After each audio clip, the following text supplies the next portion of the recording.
इस देश का नेता मेरे विचार से आज तक सरकार शब्द का अर्थ नहीं समझ पाया। समाज के रचनात्मक कार्यों में रत बॉडी को सरकार कहते हैं। हम सबको एक समान शिक्षा नहीं मिलेगी तब तक जो है गरीब का बेटा अब IAS नहीं बन पाएगा। या स्वास्थ्य के नाम पर हमारे देश के लोगों को उचित व्यवस्था नहीं मिली। रोजगार के नाम पे यहाँ कोई भी भर्ती ढंग से नहीं हो पाई। सड़क इसी फिरोजाबाद में आपको मिल जाएंगी कि गड्ढेदार सड़क मिल जाएंगी। केंद्र का गृह मंत्री का लड़का लखीमपुर में सरेआम गाड़ी को चढ़ा देता है, कुचल देता है।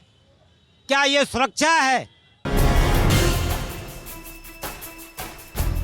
नमस्ते, मेरा नाम सिद्धांत है और डीलर लैंडटॉप की चुनाव यात्रा इस समय फिरोज़ाबाद में है। ये है फिरोज़ाबाद का जैन मंदिर चौराहा।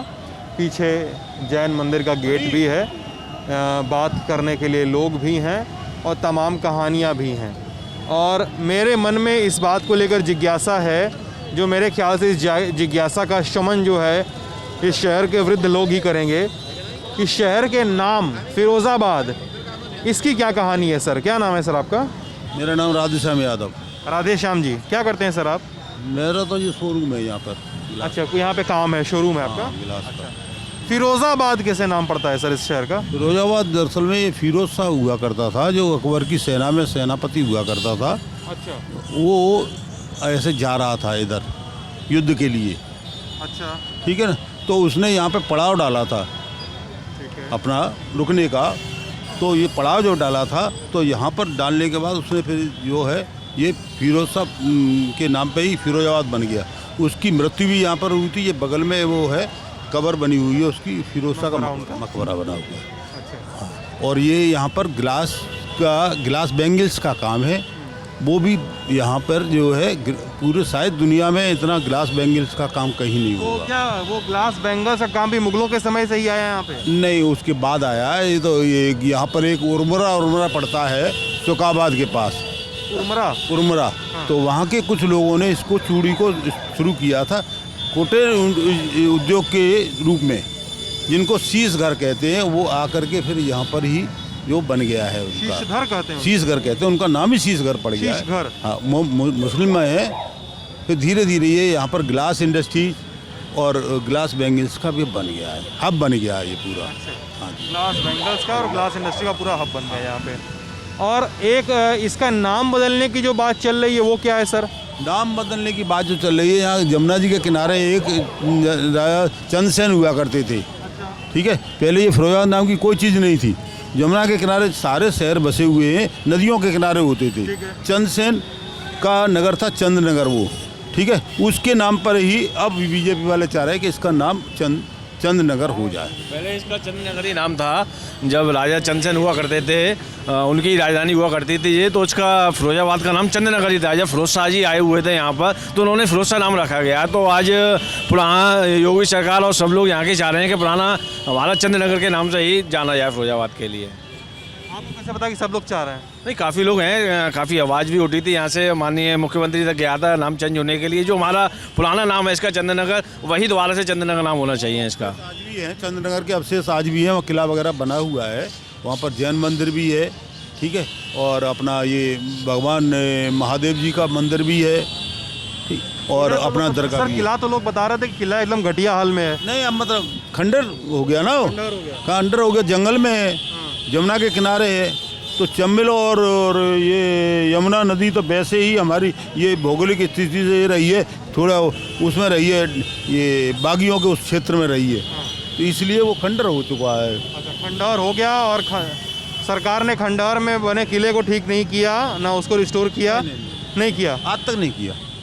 यहाँ भी बहुत ऐतिहासिक जगह थी, वो भी खंडर होकर ख़त्म हो गई। ये नाम बदलना है। हाँ, नाम बदल जाए। पर्यटन क्षेत्र, नाम बदलने से खंडहर ठीक हो हाँ, जाता तो है। पर्यटन क्षेत्र भी होगा, घोषित हो जाएगा। जो ऐसा है ना, काफ़ी पर्यटन क्षेत्र भी है वहाँ पर। पुराने हमारे बजरंगबली महाराज का भी मंदिर है, भोलेनाथ का भी मंदिर है, काफ़ी चीज़ें हैं वहाँ पर पुरानी जो राजा चंद्रसेन जी ने बनाई थी। और काफ़ी विकास भी हुआ है यहाँ के द्वारा। अब वो चीज़ें पर्यटन क्षेत्र में घोषित हो तो काफ़ी और विकास होगा। चलिए, तो अब सर ये बताइए कि फिरोज़ाबाद में इलेक्शन होने वाला है। आप तीसरे फेज़ में इलेक्शन है, 20 तारीख को पोलिंग होगी। अभी मेरे ख्याल से लमशम आपके पास, आप लोगों के पास 10 दिन है अपनी राय को पुख्ता करने के लिए। लेकिन राय पुख्ता करने के पहले आप लोगों में से जो भी हो ये बता सकते हैं हमको, कोई भी हो यहाँ पे, कि फिरोज़ाबाद के प्रमुख मुद्दे क्या हैं, आपके शहर के इस विधानसभा के प्रमुख मुद्दे क्या हैं। अगर आप बाहर की विधानसभा के बारे में बात करना चाहते हैं वो भी बताइए, लेकिन पहले अपने शहर पे और अपने इधर की विधानसभा के बारे में बताइए कि सर मुद्दे क्या हैं जिनको आने वाली सरकार, आने वाला विधायक सॉल्व करे, उसको ठीक करे। मुद्दे तो है ऐसे है, लोकल स्तर पे हैं, कुछ केंद्र सरकार के अंडर में। बताएं सर, सारे बताएं। मेरे ख्याल में हिंदुस्तान में कोई भी म्यूनिसिपल कॉरपोरेशन ऐसा नहीं होगा जहाँ पर बस डिपो ना हो। यहाँ बस डिपो नहीं है, लोकल सिटी बस नहीं चलती यहाँ पर, और क्योंकि ये व्यापारिक दृष्टि से हिंदुस्तान का एक शहर है, यहाँ पर किसी भी महत्वपूर्ण रेलगाड़ियों का ठहराव नहीं है। तो ये सब मुद्दे हैं। और यहाँ पर अगर हॉस्पिटल में कोई भर्ती, हालांकि कहने को मेडिकल कॉलेज बना दिया है ये नाम के लिए, लेकिन अगर किसी को छींक भी आ जाती है तो कहते हैं आगरा जाओ जी, वहाँ रेफ़र करते। रेफ़र करने में क्या होता है कि बीच में ही आदमी अपना अंतर्धान हो लेता है। तो ये मेडिकल कॉलेज जो बना हुआ है वो किस काम के लिए है भाई? मेडिकल कॉलेज मीन्स पूरी क्राइटेरिया उसने पूरे किए होंगे तभी तो बनेगा ना, और इसको बना भी दिया आपने। लेकिन आज तक मेडिकल कॉलेज बनने के बाद कोई भी सुविधा ऐसी नहीं है जो आगरा ना भेजना पड़े आदमी। ये है, जगह हमारे पास ज़्यादा है, सब कुछ है। तो ये समस्या है, और हम चाहते हैं कि कोई विधायक ऐसा हो जो मेडिकल की सुविधा है, शिक्षा की सुविधा है, बाकी ये बस डिपो वगैरह बने, लोकल डिपो बने, बस सिटी बस वगैरह का इंतजाम करे। ट्रैफिक की बड़ी समस्या रहती है यहाँ पर, ये समस्या सर है। आप बताएं सर, आप भी वरिष्ठ हैं। ऐसा है, क्या नाम है सर आपका? मेरा नाम रमेश चंद्र वर्मा। जी रमेश जी बताएं सर। ऐसा है कि अब फिरोजाबाद स्तर की बात छोड़िए, पूरे देश स्तर की समस्याएं हैं। क्या सर बताइए। मुख्य समस्या है यहाँ बेरोजगारी की। बेरोजगारी मेन समस्या है। एक बात और बता दूं कि विधायक हो चाहे सांसद हो, इस देश का नेता मेरे विचार से आज तक सरकार शब्द का अर्थ नहीं समझ पाया, क्योंकि हर शब्द का अर्थ उसमें नहीं तो होता है। जब तक बच्चा उसका मानी नहीं समझेगा तब तक वो उस पाठ को याद नहीं कर पाएगा। सरकार का अर्थ मैं अपने विचार से बताता हूँ, हो सकता है कि आपको उचित लगे। नहीं बताएं सर, बताएं। सा से समाज, रा से रचनात्मक, का से कार्य, र से रथ। समाज के रचनात्मक कार्यों में रथ बॉडी को सरकार कहते हैं। अब वो समाज के रचनात्मक कार्य क्या हैं जो सरकार को करने हैं? नंबर 1 शिक्षा, नंबर 2 स्वास्थ्य, नंबर 3 स्वरोजगार, नंबर 4 सुरक्षा, नंबर 5 सड़क। तो आप शिक्षा के उसमें देख रहे हैं कि आज का नौजवान जो शिक्षा के क्षेत्र में है वो बर्बाद हो रहा है। हमारे देश में जो है शिक्षा की इतना महंगा कर दिया, इतनी दोहरी और तहरी प्रणालियाँ अपना दी कि हर गरीब नहीं पढ़ सकता। जबकि आदम गौडवी ने कहा था कि चाहे राष्ट्रपति का बेटा हो या चपरासी की संतान, दोनों को मिले शिक्षा एक समान। तो जब तक ये शिक्षा की ये स्थिति नहीं सुधरेगी, हम सबको एक समान शिक्षा नहीं मिलेगी, तब तक जो है गरीब का बेटा अब IAS नहीं बन पाएगा। वही धन्ना सेठों के लड़के ही IAS बनेंगे। दूसरी बात स्वास्थ्य। स्वास्थ्य को आप देखिए कि स्वास्थ्य के इस सरकार में, पहले भी हुआ होगा, लेकिन इस सरकार में या स्वास्थ्य के नाम पर हमारे देश के लोगों को उचित व्यवस्था नहीं मिली। जैसे कोरोना का कालखंड में लोगों की जानें गईं, ऑक्सीजन की कमी में हजारों लाशें गंगा में तैरती दिखाई दी। तो ये जो है स्वास्थ्य के नाम पर ये हमारे साथ खिलवाड़ किया जा रहा है। जैसा अभी भाई साहब ने बताया कि मेडिकल कॉलेज तो बन गया, लेकिन यहाँ मेडिकल कॉलेज की सुविधाएं नहीं है। तीसरा है शिक्षा, स्वास्थ्य और स्वरोजगार। स्वरोजगार के नाम पर आप तो खैर आपको अनुभव है भाई, पूरे देश में घूमते हैं। रोजगार के नाम पे यहाँ कोई भी भर्ती ढंग से नहीं हो पाई। हर भर्ती का पर्चा लीक हो जाता है। ये इस सरकार की देन है। और घपलेबाजी होती है। हमारे उत्तर प्रदेश में 69,000 शिक्षकों की भर्ती हुई, उसमें घपला इतना हुआ कि उसमें ओबीसी और एससी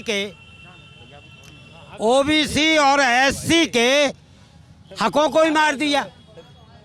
अभी जो है आपने बिहार में देखा होगा कि बिहार में पहले तो 2019 में जगह निकली, उन जगह को जो है इम्तिहान नहीं हुआ, इम्तिहान भी हुआ तो उसका रिजल्ट गलत दिया गया।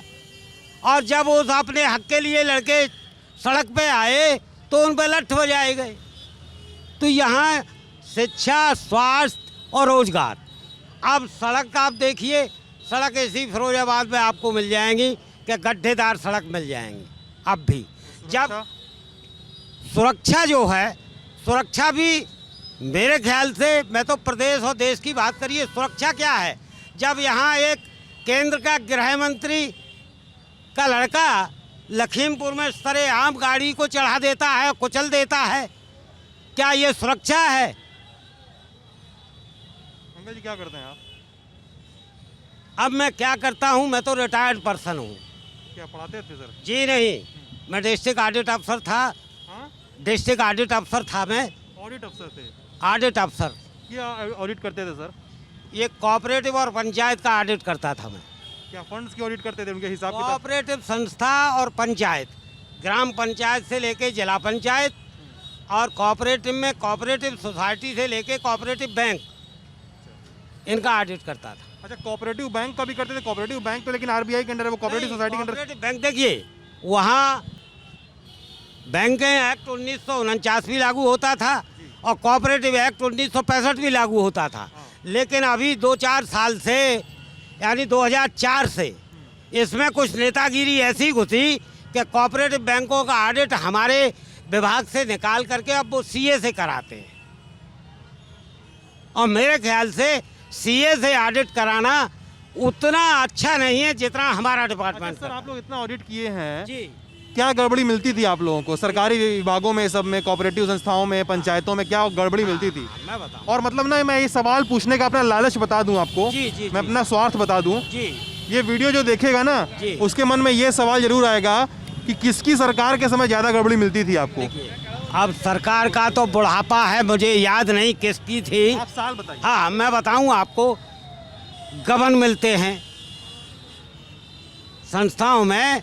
जैसे हमने फर्जी लोन दिया, लोन आपके नाम हमने कागज में चढ़ा दिया और उस लोन जो है खास लाभार्थी था उसको नहीं मिला। इसका उदाहरण मैं बताता हूं, मैंने उसका ऑडिट किया है। कब की बात है? ये सन 84-85 की बात है। अच्छा। ये यहाँ पर जो है urban cooperative bank, Firozabad urban cooperative bank, हाँ, फिरोजाबाद अर्बन कोऑपरेटिव बैंक गठित हुआ था, जिसका गठन करने वालों ने अपना उसका गठन किया। उसका पहला ऑडिट मैंने और एक विजय सिंह यादव जी थे हमारे साथ, हम दोनों की पार्टी थी, उसने ऑडिट किया।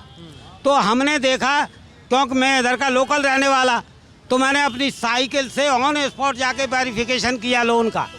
25-25 हज़ार लोन स्पेलर के लिए, चक्की के लिए दिए हैं, लेकिन ऑन स्पॉट न चक्की लगी है न स्पेलर लगा है। और उसकी मैंने रिपोर्ट की, और रिपोर्ट करने के बाद जो भी समस्या मेरे सामने आई, मेरा पेपर में भी, यहाँ एक पेपर है दैनिक सच क्या है, उसने मेरे खिलाफ रिश्वत मांगने का आरोप लगाया। जब मैं वहाँ उनके पास गया तो मैंने कहा, भाई ये बताइए आप कि आपने इसका वेरिफिकेशन किया? तो बोले कि नहीं। क्या रमेश चंद्र वर्मा आप ही हैं? मैंने हाँ मैं ही हूँ। तो उनने मुझसे पूछा कि आप प्रतिवाल लाए हैं? मैंने कहा लाया हूँ। तो क्या आप भी पैसे दीजिए, उनने भी पैसे दे के निकलवाया था। आप भी पैसा दे के निकलवा पैसा दे के, तो मैंने कहा ऐसा है महोदय। अच्छा सर, ये बताइए, ये बताइए, अब वही सवाल का जवाब दे दीजिए कि किस सरकार में आपको लगता है काम ज्यादा हुआ? आपका जो सरकार की आपने परिभाषा दी है, उन पैमानों पे कौन सी सरकार सही उतरी? इस सरकार सही उतरी कि पिछली वाली सरकार सही उतरी? केंद्र के स्तर पे तो बाद में बात करिएगा, पहले राज्य के स्तर पे। ऐसा है, मैंने पहले शुरू में ही कहा था कि सरकार शब्द का अर्थ समझ जाते नेता। सभी सरकारों में, किसी में 19, किसी में 20, किसी में, मतलब किसी में मामला किसी में सब पक्का नहीं रहा। नियत साफ किसी भी नेता की नहीं है। दूसरे ये कहते हैं, वो भाई साहब कहाँ गए चश्मा लगाए थे काला वाला? यहाँ के लोग, यहाँ के सरकारें जो है, अभी जो है 100 मिनट भाषण दिया हमारे माननीय मोदी जी प्रधानमंत्री ने संसद में, और मैं जानता हूँ, मेरा विचार है, मैं नहीं कहता कि मैं सही हूँ। उन्हें 75% ठीक है रमेश जी, और दूसरे लोगों से बात करते हैं ना। ठीक ठीक ठीक, आप धन्यवाद। चलिए, आप कह रहे हैं कि 75% झूठ बोला है पीएम मोदी ने, आप ये कह रहे हैं? हाँ। पीएम मोदी ने 75% झूठ बोला है, भाई मैं तो यही मेरे विचार। जो अभी परसों वाला भाषण बोल रहे हैं ना। आज ये अभी संसद में दिया है, कल परसों जो धन्यवाद प्रस्ताव पर। हाँ, हाँ। चलिए, कल परसों में जो भाषण दिया पीएम मोदी ने वो 75% झूठ है, ऐसा रमेश जी कह रहे हैं। गुरु, फिरोजाबाद में अंकल जी जो लोग ऐसा बता रहे हैं, मतलब मैं बड़े बूढ़ों की बात ज़्यादा पहले सुनूंगा, आप लोग के वरिष्ठ हैं। गुरु, इतना गड़बड़ी चल रहा है क्या यहाँ पे? मतलब मेडिकल कॉलेज सही नहीं, सड़क सही नहीं, काम सही नहीं, धंधा सही नहीं, कैसा क्या मामला? ऐसा कुछ भी नहीं है यहाँ पर, सब कुछ अच्छा चल रहा है। पहले तो नाम क्या है गुरु आपका? साहिल गुप्ता नाम है मेरा। साहिल। देखिए, सबसे पहले हमारे लिए सबसे बड़ी समस्या ये थी कि कोविड सिचुएशन, हाँ। जो कि उनने बहुत अच्छा वैक्सीनेट करके लोगों को सिक्योर करा है। हाँ। पहली बात तो ये है, और उनकी पॉलिसी बहुत अच्छी रही है, क्योंकि उनने अभी तक मेरे हिसाब से 175 करोड़ लोगों को वैक्सीनेट कर चुके हैं वो। और ये सबसे बड़ा इम्पैक्ट रहा है हिंदुस्तान के अंदर, क्योंकि बाज़ार लगभग खुलेगा तब तो आदमी काम करेगा। लगभग काम ही, अगर काम ही बंद रहेगा तो काम आदमी करेगा कहाँ से? मेरा ये सबसे वैक्सीनेट कर चुके हैं, करोड़ को आबादी को वैक्सीनेट कर चुके 75 हैं। करोड़ आबादी, डोज बोल रहे हैं, डोज। डबल को तुम जो गुरु तैनात हुए थे ना 175 करोड़ पे घेरने के लिए, वो डोज की बात कर रहा था यार। तो उन्होंने पूरी दुनिया को लगा दिया, नहीं ऐसा। पूरी दुनिया को। अरे वो बाहर भी तो भेजे ना उन्होंने डोज। अरे भुखमरी साली पूरी देश में अपने में छा रही है, डोज वहाँ बांट रहे हो, क्या बात कर रहे हो आप? क्या फ्री मिला है? सब वो नहीं होगा, पर आपकी इम्यूनिटी। मतलब डोज का मतलब क्या होता है? कोई पोलियो का एक सेंशन था कांग्रेस की सरकार में कि पोलियो खत्म करने का वो था मामला उनका, खत्म हो गया ना, दोबारा उसे तो हुआ नहीं, दोबारा आया तो नहीं। लेकिन ये डोज क्या है? ये डोज लगवाने के बाद कोरोना होगा या नहीं होगा, इस पे आप एग्री हो? हाँ, पूरी दुनिया में अगर आपको इंजेक्ट नहीं होगा ना, आज आप समझिए कि 4 लाख केस तक पहुंच चुके, लेकिन किसी को हॉस्पिटलाइज होने की जरूरत नहीं पड़ी है। सब अपने घर में अपने आप दवाइयाँ खा के प्रिकॉशन, इसलिए आदमी अपनी मिसमैनेजमेंट हो गया है, सब गलत हो रहा है। अब 10 मार्च के बाद अखिलेश होइए, दोबारा सब सही करेंगे, ये है सच। तो वो बात शुरू ही नहीं की हम यार। है क्या कि भाई को अभी कॉन्सेप्ट ही क्लियर नहीं है कि कोरोना की अभी तक दवाई नहीं बनी है। डियर, ये जो डोजेज हैं ये आपकी इम्यूनिटी बूस्टर की डोजेज हैं, आपकी इम्यूनिटी बढ़ा रहे हैं। जो हम लोगों ने, आप लोगों ने मसाला खा खा के अपनी बॉडी की पावर खत्म कर ली है, उसको पावरफुल बनाने के लिए कोरोना खाने से बॉडी की पावर कम होती है। इम्यून सिस्टम कम होता है ना। मसाला, पान मसाला, हाँ, पान मसाला और विस्की पीने से इम्यून सिस्टम कम होता है ना। आप जो अगर वैक्सीनेट होते हैं ना, अगर आप डेली अगर लेकर कंज्यूम करेंगे तो इम्यून सिस्टम आपका कम होता रहेगा, कम होता रहेगा। पान मसाला खाने से भी, पान मसाला खाना कुछ भी, आप अगर आप तंबाकू खाते हैं, पान मसाला खाते हैं, या अपना बीड़ी सिगरेट जो भी आप धूम्रपान करते हैं, उससे इम्यूनिटी आपकी डाउन होती है। ठीक है ना। ये पान मसाला दारू पीने के बाद 5 साल के बाद अपने आप से वो लगा लो बूस्टर एक। और क्या मतलब आपका कहना यही तो मतलब है ना कि वो लगा लो बूस्टर एक, 5 साल बाद सारी की सारी बीमारियां दूर, अपने एनर्जी मिल जाएगी, आपके क्या नाम है, एनर्जी मिल जाएगी आपको फिर, और उसको करते रहो। देखो गुरु, आप देखो गुरु, देखो गुरु सुनो गुरु। अरे भाई वाला काम है भाई साहब सुनो, भाई गाली नहीं दो। दूसरी बात सुन लो, तुम, मुझे नहीं पता तुम किसी पार्टी को सपोर्ट करो। अरे भाई सुन तो लो भाई, तुम किसी भी पार्टी को सपोर्ट करो, किसी पार्टी का विरोध करो, तुम्हारी मर्जी, ठीक है। मुद्दा ये है ना कि वैक्सीन जो है वो वैज्ञानिकों ने बनाई है। वैज्ञानिकों ने बहुत पढ़ाई, बहुत जतन, बहुत रिसर्च के बाद वैक्सीन बनाई कि लोगों की जान बचाई जाए, ठीक है। ये गलती हो सकती है, इस बात पर सवाल उठा सकते हो कि सरकारों ने अपने लोगों को वैक्सीन लगाने के पहले बाहर क्यों भेजा, ठीक है। सरकारों ने अपने देश में लोगों को वैक्सीन लगाने के पहले बाहर क्यों भेज दिया, ये बात उठा सकते हो। लेकिन वैक्सीन पे हम सवाल नहीं उठाना चाहिए हमको, लोगों की जानें बचती हैं उससे, है ना। वैक्सीन अच्छी ठीक है, लेकिन पहले जरूरत। हाँ, वैक्सीन से इम्यूनिटी भी मिल रही है। और मैं आपको बताऊं, हम लोग यहाँ पर बैठे हैं, गवर्नमेंट जब कुछ भी प्लान करती है तो काफ़ी सोच समझ कर उसको क्या इम्प्रेशन पड़ेगा, क्या इम्पैक्ट किस पर पड़ेगा, तब जाकर कुछ भी क्या हो गवर्नमेंट। यार? जी, मैं एक लीगल एडवाइज़र और इन्वेस्टर हूँ, प्रथम गुप्ता नाम है मेरा। Legal adviser, investor. जी। अच्छा, तो गवर्नमेंट काफ़ी कुछ किसके लीगल एडवाइजर हो? जी मैं लॉ होता है ना, उसमें legal advice, business legal advice, कैसे बिजनेस ग्रोथ करेगा, क्या करेगा आगे, आप कैसे बिजनेस में क्या करना चाहते हैं, काफ़ी कुछ चीज़ें होती है उसमें। मार्केटिंग वाले बंदे हो गुरु? नहीं मार्केटिंग नहीं उसको लीगल एडवाइस ही बोलते हैं कि बिज़नेस में आपका क्या चल रहा है, आप कैसे बिज़नेस को ग्रोथ करेंगे, क्या आपको नए इम्प्लीमेंटेशन टेक्नोलॉजी के साथ बढ़ाना है। तो इस तरीके हम गवर्नमेंट को दोष दे देते हैं, हमने ये नहीं किया वो नहीं किया, पर जब गवर्नमेंट कुछ करती है ना तो वो बहुत काफ़ी बारीकी से समझ पड़ती है कि इंसान पर उसका क्या इम्पैक्ट पड़ेगा, सोसाइटी पर क्या इम्पैक्ट पड़ेगा, तब जाकर गवर्नमेंट कुछ पास करती है। उसके बाद हम लोग खुद कुछ नहीं करना चाहते हैं, हम सारा दोष गवर्नमेंट पे डाल देते हैं कि ये नहीं किया कि वो नहीं किया।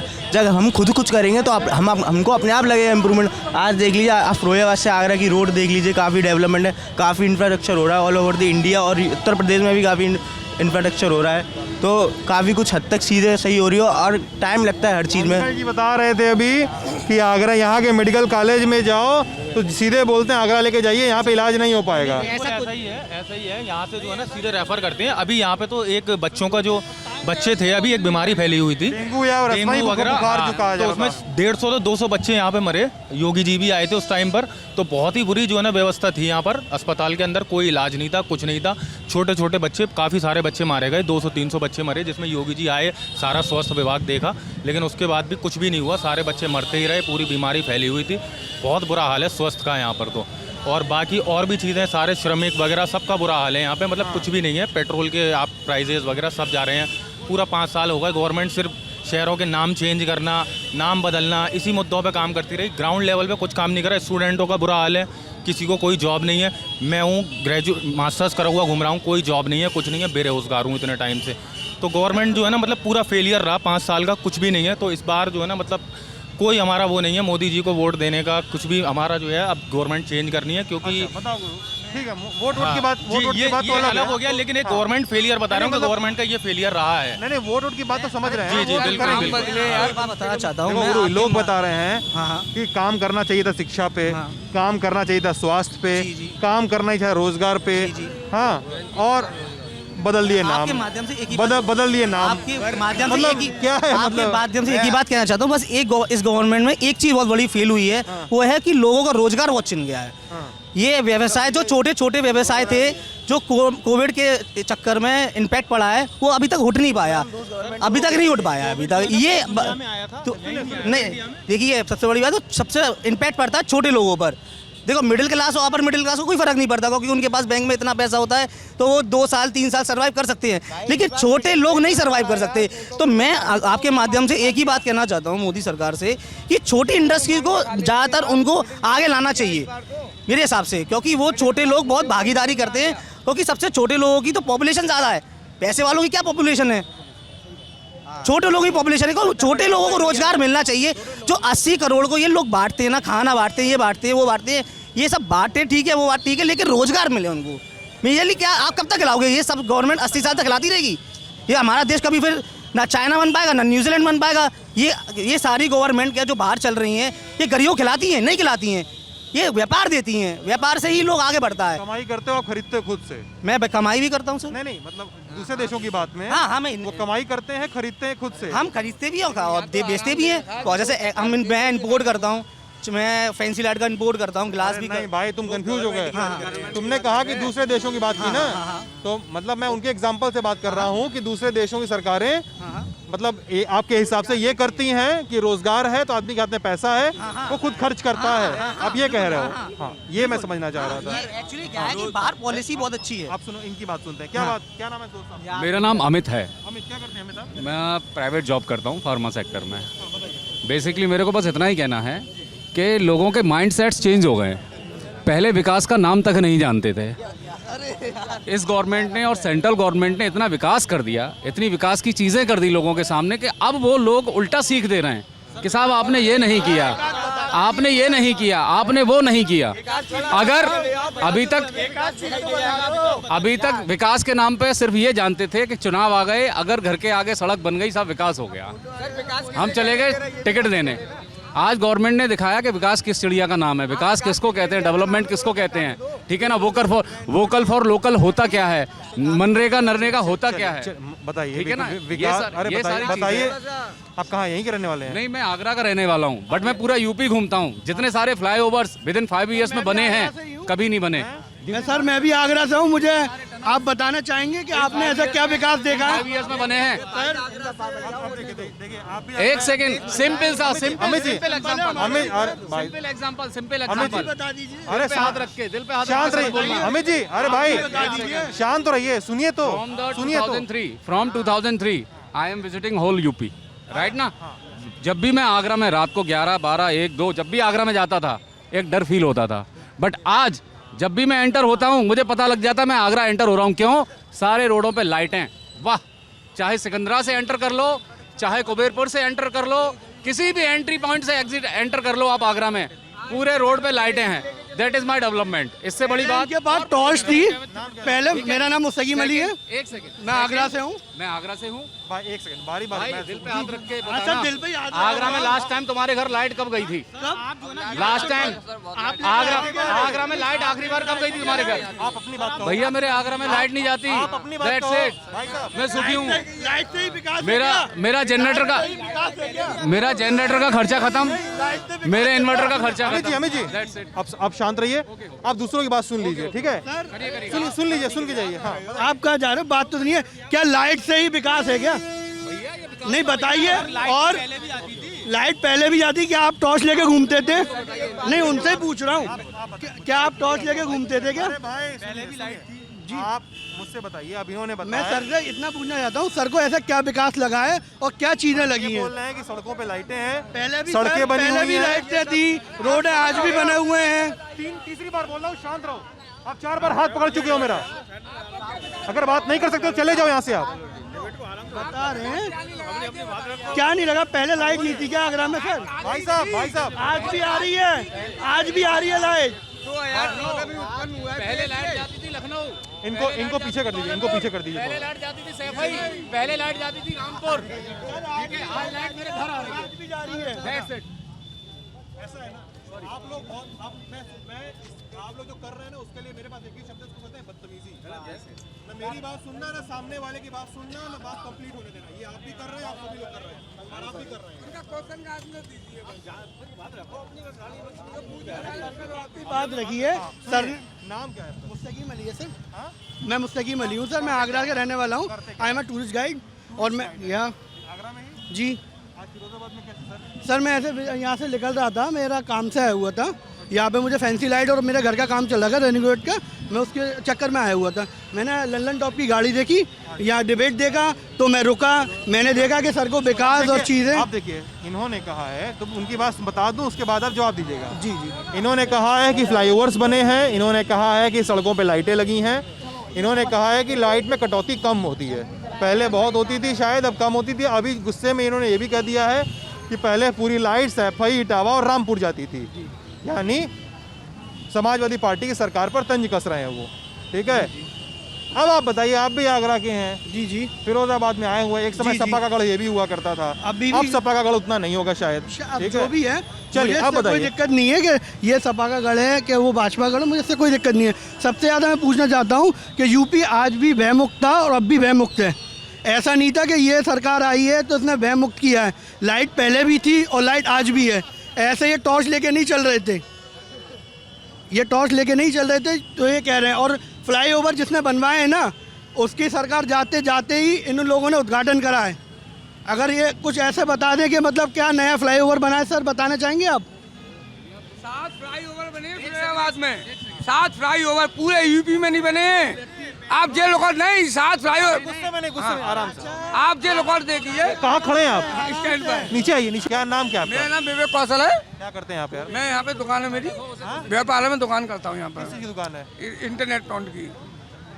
बिना बाइक पे चढ़े हुए, ओके, ओके। बिना चिल्लाए, आराम से बताइए सर, विवेक जी। हाँ हाँ हाँ जी। आप बता रहे हैं फ्लाईओवर फिरोजाबाद में बने हैं। 7 बने हैं सर, 7। कहाँ से कहाँ तक बताइए कि नहीं? सवाल ले लीजिए, मक्कनपुर ले लीजिए, अपने आप रेलवे क्रॉसिंग ले लीजिए, आप गिन लीजिए, पूरे यूपी में सबसे ज़्यादा फ्लाईओवर फिरोजाबाद में बने हुए हैं। सारे 2017 के बाद बने हैं। 17 के बाद अभी बने हैं सर, 2 साल के अंदर बने हैं सर। हाँ जी सर। और विकास के नाम से इनसे पूछ रहा हूँ, विकास में क्या कमी रह गई? अगर आप एक अपने नेताओं की बात मान रहे हैं, वो भाषा बोल रहे, वो बात अच्छी है, अपने दिल से बताइए कि विकास कहाँ नहीं हुआ है, आपको सम्मान कहाँ नहीं? अगर आप विकास की कमी जानना चाहते हैं तो हमारे क्षेत्र में सरकारी गवर्नमेंट स्कूल में एक बार जाके देखें। हमारे क्षेत्र में गवर्नमेंट स्कूल में जाके देखें। अगर विकास की बात करते हैं तो अखिलेश यादव के राज्य में स्कूल अच्छे चल रहे थे। अभी स्कूल में कोई पढ़ाई नहीं होती है, बिल्कुल भी पढ़ाई नहीं। स्कूल के मास्टर अगर बैठ जाते हैं और बच्चों को कुछ भी काम नहीं करा रहे हैं। कोविड है ना यार, अभी तो खुले होंगे, 1 या 2 दिन से खुले होंगे स्कूल इस समय यूपी में। खुले हुए हैं, बच्चे भी आ रहे हैं। मैं आपकी बात से सहमत हूँ, 1-2 दिन से खुले हुए, लेकिन अखिलेश यादव की सरकार में पढ़ाई हो रही थी। इस सरकार में बिल्कुल भी पढ़ाई नहीं हो रही है। कौन सा गाँव है तुम्हारा? मेरा गाँव कुर्री कुपा है। कहाँ पड़ता है? ये फिरोजाबाद नहीं पड़ता है। कितना दूर है यहाँ से? यहाँ से करीबन 7-8 किलोमीटर दूर है। इधर क्या करने आना हुआ इस तरफ शहर के? जी सर, मैं इन्वर्टर बैटरी का काम करता हूँ लोकप्रिय एंटरप्राइज से। तो सर मैं बैटरी लेने के लिए आया था। हाँ सर, बैटरी लेने आए थे यहाँ पे। अभी जो लॉ ऑर्डर चल रहा है हमारी वर्तमान सरकार का, काफ़ी वर्तमान लॉ ऑर्डर बहुत अच्छा है, विकास भी काफ़ी हुए हैं। मैं एक व्यापारी नेता हूँ, प्रशांत माहेश्वरी नाम है, और प्रशांत माहेश्वरी जलाध्यक्ष भोपाल मंडल से मैं।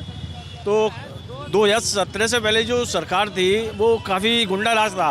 आए दिन देखते थे आप, जंगल राज, व्यापारियों का अपहरण हो रहा है, चौथ वसूली हो रही है। आज जो वर्तमान में 2017 से भाजपा सरकार आई है, आज व्यापारी अपने आप को काफ़ी संतोष। हाँ जी, हम मानते हैं काफ़ी दिक्कतें आई, व्यापार में काफ़ी दिक्कतें भी आई। उस चीज़ कोरोना का ले लीजिए, काफ़ी व्यापारियों को परेशानियाँ भी हुई, तो उस चीज़ के लिए आगे सरकार काम करेगी। मगर जो सुरक्षा मेन चीज़ होती है व्यापारी के लिए, सुरक्षा काफ़ी हमको मिली है। और सड़कें भी हमारी काफ़ी विकास हुआ है, फ्लाईओवर भी है, मेडिकल कॉलेज में भी काम हुआ है। कोरोना में समझ लीजिए इतनी स्थिति खराब थी, जो बाहर के मरीज उल्टे फिरोजाबाद में आते थे उनके लिए बेड की व्यवस्था 100 सही हमारा अस्पताल बना हुआ है। उसी अस्पताल से आगरा रेफर कर दिया जाता है ना? नहीं, रेफर तो एक्चुअली अब ज़्यादा स्थिति गड़बड़ है तो मैं आगरा वाले भी दिल्ली भेज देते हैं, वो तो स्थिति ज़्यादा चीज़ है। मगर यहाँ फिरोजाबाद से आगरा जाता है, फिर आगरा वाले दिल्ली भेज देते हैं। आगरा वाले दिल्ली ज़्यादा। यार ये क्या बात हुई? फिरोजाबाद में इलाज होना चाहिए यार। ज़्यादा इंसिडेंस केस है तो उसमें तो भाई आदमी जाती है, विदेश तक जाता है आदमी, जब इलाज नहीं मिल पाता है ज़्यादा स्थिति। पर फिरोजाबाद के बंदे का तो कम से कम तो फिरोजाबाद में इलाज हो जाए, अधिक से अधिक आगरा जाए, दिल्ली क्यों जा रहा है? फिरोजाबाद में तो है, अब कोई इंसिडेंट ज़्यादा केस है जहाँ पर नहीं हो पा रहा उस चीज़ के लिए, तो उसको आगरा से रेफर किया जाता है। इमरजेंसी ज़्यादा ही क्रिटिकल हालत है मरीज की, बाई एक्सीडेंट केस हैं ज़्यादा हैवी वाले, तो उनको आगरा रेफर किया जाता है। और ऐसी बात नहीं, हमारे मेडिकल कॉलेज में काफ़ी व्यवस्थाएं हैं। आप कोरोना काल देख लीजिए, डेंगू में भी काफ़ी लोगों को उपचार मिला था यहाँ पर, काफ़ी बढ़िया व्यवस्था। बच्चों की जान गई थी, डेंगू या रहस्यमयी बुखार जो कहते हैं, क्या कितने बच्चों की जान गई थी? 150 बच्चों की जानें भी गई थी उस बुखार में। 200 बच्चों की जान गई थी। बच्चों की जानें भी गई थी, उस चीज़ पे काम भी किया गया।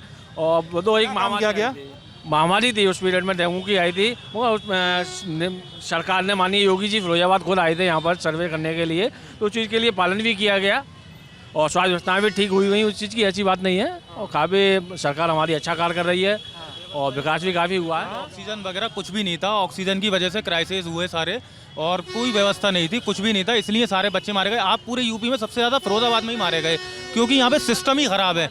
मैं भी अभी हॉस्पिटल ही आया था दिखाने के लिए, अभी मैं जो है ना, मेरे पास पर्चा भी है, तो यहाँ अभी मेरे को एक दवाई नहीं मिली वहाँ से, जो मैं आया था स्किन के लिए दिखाने के लिए, लेकिन कोई दवाई नहीं थी, कोई व्यवस्था नहीं है। सारी दवाई बाहर से लिखी जाती है, बाहर से ही लेनी होती है हमें, कुछ भी नहीं होता। कोई बड़ा मर्द आ जाए, कोई बड़ा पेशेंट आ जाए, हार्ट वगैरह का कुछ, तो उसके लिए तो कोई व्यवस्था नहीं है, वो तो सीधा आगरा ही जाएगा, आगरा रेफर होगा। उसके अलावा यहाँ कोई इलाज नहीं है, कुछ नहीं है। अभी पूरे 5 साल ऐसा ही रहा, अभी भी यही हाल है, पहले भी यही था, तो ऐसा नहीं है कुछ भी चेंज हुआ है। जैसे भैया बता रहे हैं कि जो है ना सारा इलाज अच्छा चल रहा है, ये कुछ भी ऐसा नहीं है, लेकिन पूरा फेलियर है। मतलब योगी जी आए थे, उसके बाद बेड वगैरह का रेंज हो गया, लेकिन उसके बाद भी जो है ना वही व्यवस्था, फिर उसके बाद वही सिस्टम हो गया। जिस तरीके से कोविड वैश्विक महामारी में, अमित गुप्ता नाम है मेरा, जिस तरीके से देश में कोरोना वैश्विक महामारी में योगी आदित्यनाथ जी के नेतृत्व में जिस तरीके से कार्य किया गया और कोरोना पर लगाम कसा गया, स्वास्थ्य सेवाएं बेहतर से बेहतर दी गई, ऑक्सीजन प्लांट लगाए गए यहाँ पर। और मैं कहना चाहता हूँ, स्वास्थ्य सेवाओं के नाम पर समाजवादी पार्टी और बसपा की पूर्व की सरकारें रहीं, यहाँ पर हॉस्पिटल की हालत जर्जर हालत में थी। जब से भाजपा की सरकार आई है यहाँ पर यूपी में, तब से हॉस्पिटल की कायाकल्प पूरी तरीके से पलट चुका है और मेडिकल कॉलेज बन चुका है। और एक एक कमरे जाके देख लो, डायलिसिस मशीन हो चाहे अल्ट्रासाउंड मशीन हो, किसी भी प्रकार की कोई मशीन हो, यहाँ पर साख सुविधा पूरी तरीके से उपलब्ध करा दी गई है।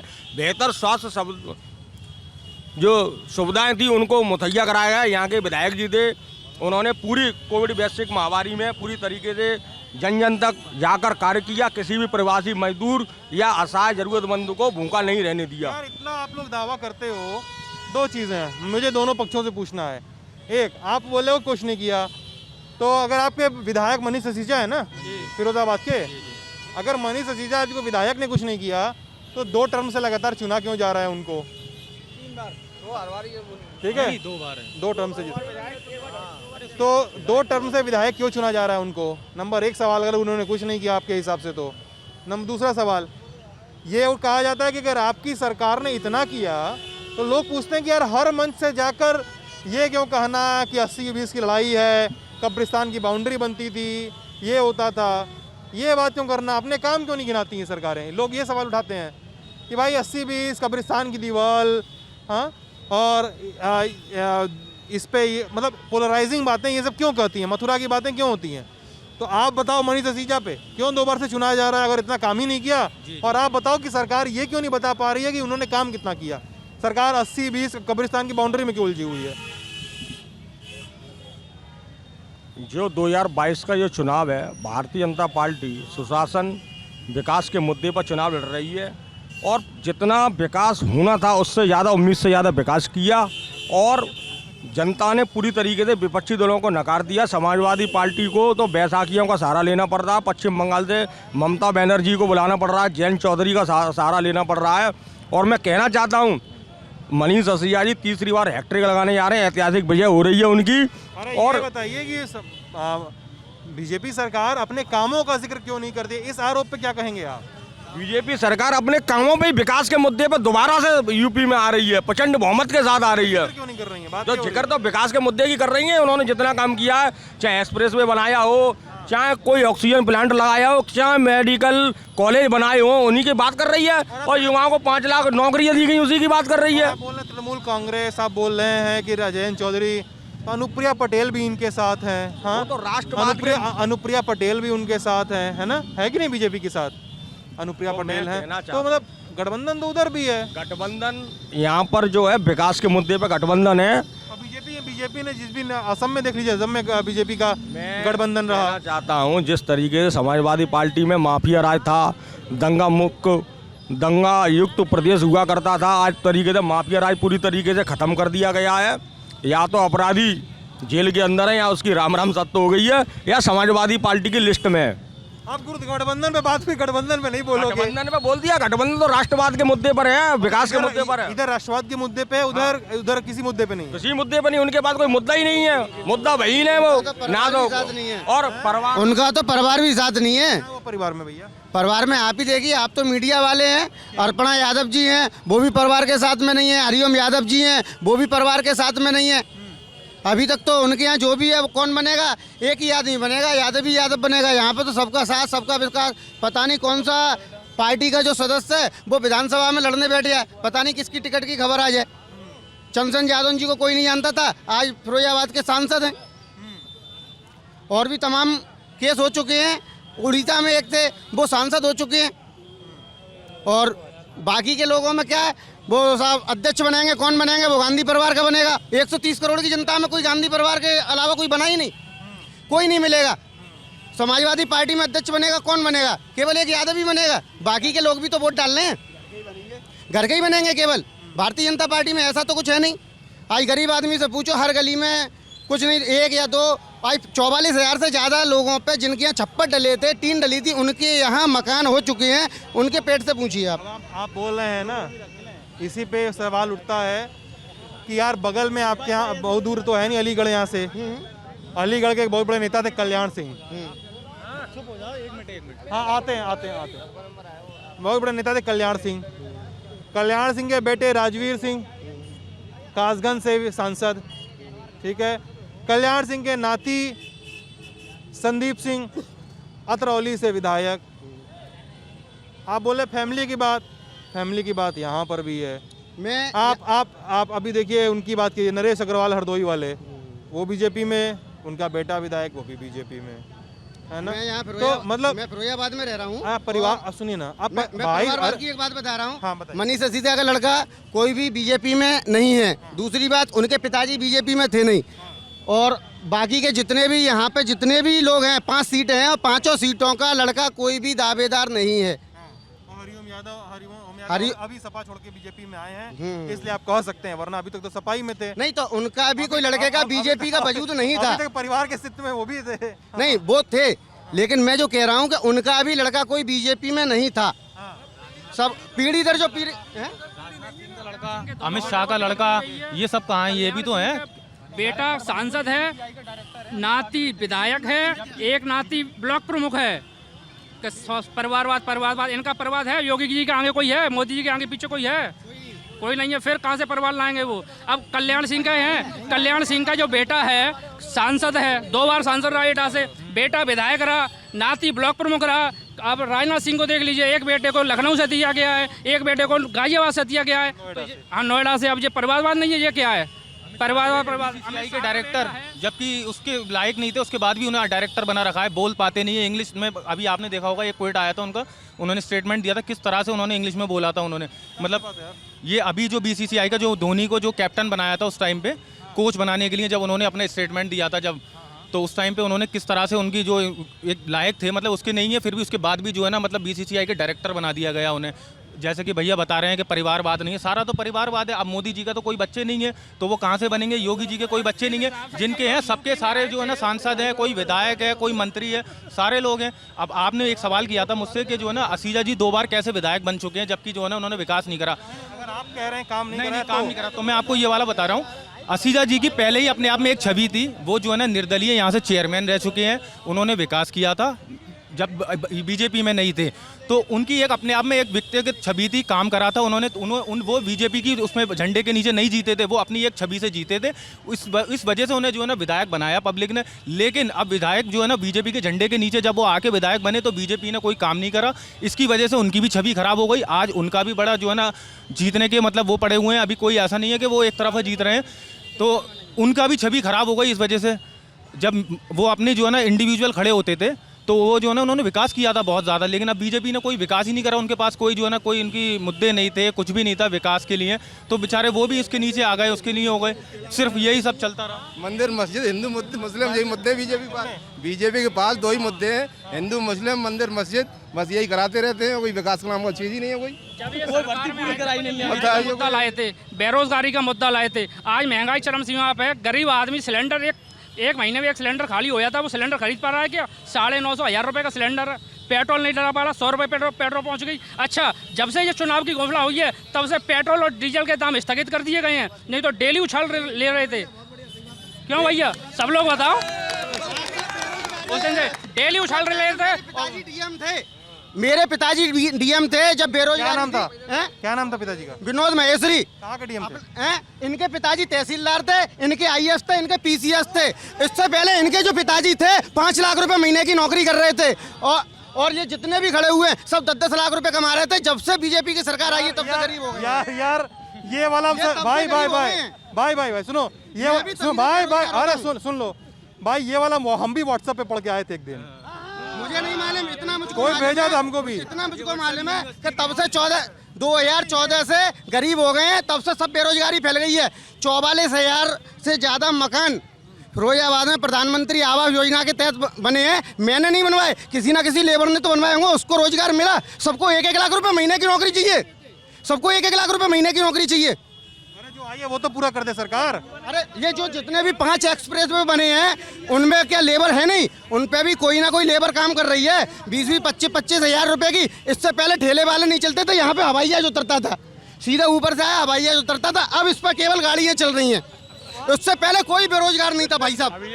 मेरे बाबा बताते थे ये बात कि हवाई नहीं, एक मिनट बात आती है रोजगार की। अरे सुन तो लो, अब सुन तो लो, आपने बोलिया हमें भी बोलने दो। हाँ धन्यवाद। बात आती है रोजगार की। 2014 से पहले की अगर बात करते हैं और 2014 की बात करते हैं, जो तेल था वो 90, 70, 80, 85 डबल से ट्रिपल हो गया। सुनिएगा नहीं सुन लीजिए। आपने बोल लिया, मैंने नहीं बोला, मैं बोल रहा हूँ ना। अब मुझे बोलन दो, ना, मुझे बोलन तो दो। अब बात आती है महंगाई की, आप कह रहे हैं, या बात आती है रोजगार की। ये हकीकत है, दिल पर हाथ रख के बताना, सत्य है। यूपी छोड़ तो पूरे हिंदुस्तान की बात करता हूँ मैं। पूरे हिंदुस्तान में क्या रोजगार मिल रहा है कहीं? पूरे हिंदुस्तान कहीं रोजगार मिल रहा है? अरे यार क्या बात, किसी का डीएम थे, किसका डीएम थे, किसका डीएम थे? नहीं, गलत नहीं। कहाँ से पैदा हो गया, कहाँ से पैदा हो गया, किसने पैदा कर दिया? अच्छा एक बात बताओ, मैं आपको चलिए, आप लल्लन टॉप यूपी देख रहे थे, बहुत बहुत शुक्रिया।